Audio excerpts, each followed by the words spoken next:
જલવાયુ પરિવર્તનના કારણે ગુજરાત સહિત દેશભરમાં સતત થઈ રહેલા માવઠાએ જગતના તાતની ઊંઘ હરામ કરી દીધી છે। ગઈકાલે દક્ષિણ ગુજરાતમાં ફૂંકાયેલા પ્રચંડ વાવાઝોડા અને ભારે પવન સાથેના વરસાદના કારણે બાગાયતી પાકોને વ્યાપક નુકસાન પહોંચ્યું। ખાસ કરીને ભારે પવનના કારણે આંબા પરથી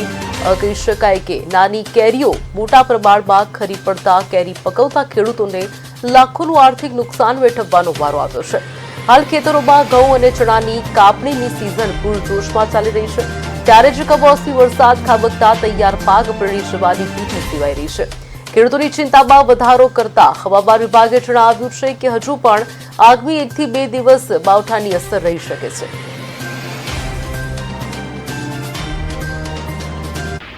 ગુજરાત અને દેશમાં માવઠાઓ થઈ રહ્યા છે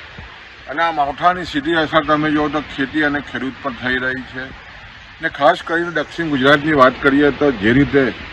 ગઈકાલે જે માવઠાની અસર અને ભારે પવન જે વાવાઝોડું આવ્યું અને કારણે જે મુખ્ય પાક બાગાયતી પાક કેરીના પાકને ખૂબ જ મોટી અસર થઈ છે। ખાસ કરીને મરવા જે છે તે ખૂબ જ મોટા પ્રમાણમાં ખરી ગયા છે અને ખેડૂતોને ભારે નુકસાન થયું છે।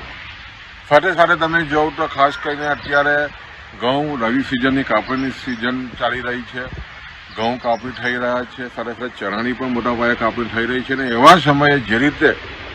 માવઠું થયું છે અને કારણે ખેડૂતોમાં ભારે ચિંતા પેઠી છે અને ખાસ કરીને ખૂબ જ મોટું નુકસાન આ જે રીતે માવઠું થયું છે અને કારણે થયું છે અને સતત જે રીતે તમે જોવો તો સતત હવે જે રીતે માવઠાઓ થઈ રહ્યા છે ઉનાળામાં એને કારણે ખેડૂતોની ખૂબ જ કપરી સ્થિતિ થઈ છે, ત્યારે સ્વાભાવિક છે ખેડૂતોમાં ભારે ચિંતા છે